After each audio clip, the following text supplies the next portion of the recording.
wabarakatuh. Halo semuanya, perkenalkan nama saya Dewi Cenggawulan dari kelas 11.1 absen 8. Di sini saya akan mempresentasikan mengenai bab 3 mata pelajaran pendidikan agama Islam dan budi pekerti yang mengenai bab kenakalan remaja, menghindari perkelahian, menghindari mengonsumsi minuman keras, dan menghindari narkoba. Ingin tahu selengkapnya dan apa sih bahaya-bahayanya, apa itu narkoba, hamer, dan perkelahian, serta faktor apa saja yang mendorong terjadinya hal tersebut. Simak video berikut. Setiap manusia pastinya mengalami masa remaja.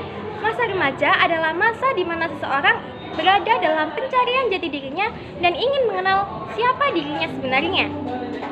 Seseorang dikatakan sebagai remaja jika sudah memasuki pada usia 17 tahun dan usia ini sering disebut masa pubertas.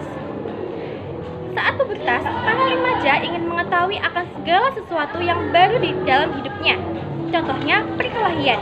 Perkelahian masih marak terjadi di lingkungan sekolah dan di luar sekolah. Perkelahian dan tawuran antar pelajar biasanya disebabkan oleh beberapa faktor, yaitu 1. Masa-masa kritis identitas, 2. Kontrol diri yang lemah, 3. Kurangnya pengawasan orang tua dan kasih sayang orang tua, dan yang keempat, tekanan teman sebaya.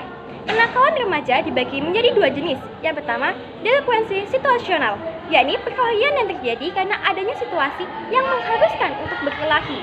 Yang kedua, delinkuensi sistematik, yakni para pelajar yang terlibat dalam perkelahian berada di dalam sebuah organisasi atau geng yang mengharuskan anggotanya untuk berkelahi ataupun tawuran.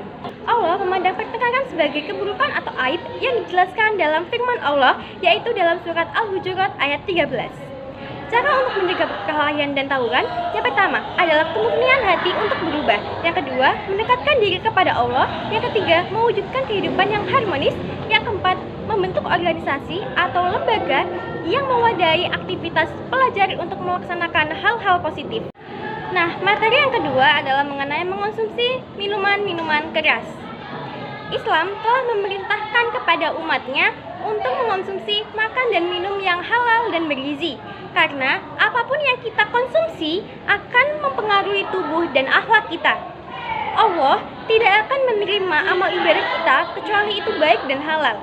Mengonsumsi makan dan minuman yang haram akan mendatangkan banyak mudarat atau akibat buruk bagi diri kita. Nah, salah satunya adalah mengonsumsi hamer. Hamer berasal dari kata yahmiru yang secara etimologi berarti terhalang, dan secara bahasa hamer berarti minum-minuman yang memabukkan, baik berasal dari perasan anggur maupun berasal dari bahan-bahan lainnya. Berikut adalah dalil hukum hamer. Mengonsumsi hamer hukumnya adalah haram, yang telah dijelaskan pada Quran surat Al-Maidah ayat 90-91. Dampak negatif hamer yang pertama adalah orang yang minum hamer sejatinya seperti orang gila. Yang kedua, hilangnya akal sehat. Yang ketiga, akan menimbulkan bau yang tidak sedap. Dan yang keempat, tercegah untuk mengingat Allah dan untuk melaksanakan salat. Yang kelima, telah mengunci pintu langit atas dirinya. Selanjutnya adalah mengenai cara menjauhi minuman keras. Yang pertama, mendekatkan diri kepada Allah. Yang kedua, melaksanakan hal positif ketika ada waktu luang. Yang ketiga, bergaul dengan orang-orang saleh. Dan yang keempat adalah menjaga diri dari pergaulan yang buruk. Nah, materi selanjutnya adalah mengenai narkoba. Narkoba adalah singkatan dari narkotika, psikotropika, dan bahan-bahan adiktif lainnya. Narkotika adalah obat yang berasal dari tanaman yang menyebabkan perubahan kesadaran. Hukumnya telah dilampirkan dalam Undang-Undang Nomor 35 Tahun 2009 tentang narkotika. Selanjutnya, psikotropika adalah obat yang berkhasiat psikoaktif yang menyebabkan perubahan khas pada aktivitas mental dan perilaku.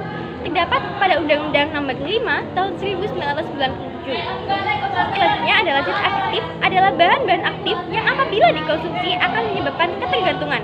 Penyalahgunaan narkoba akan dikenakan hukum yang telah tertulis di undang-undang. Penyalahgunaan narkoba menyebabkan perbuatan yang buruk seperti berbohong, membolos, malas, melawan orang tua dan guru, dan mengganggu ketentraman teman-teman. Ada beberapa faktor penyebab terjadinya penyalahgunaan narkoba. Yang pertama, individu, karena adanya keingintahuan yang besar tanpa mengetahui akibatnya. Yang kedua, ekonomi. Para pecandu akan cenderung menambah dosisnya sehingga akan mempengaruhi ekonomi kita. Yang ketiga, faktor lingkungan. Penyalahgunaan narkoba dapat menghilangkan banyak jaringan relasi, pertemanan, dan membuat dijauhi oleh orang-orang di sekitar. Macam-macam narkoba.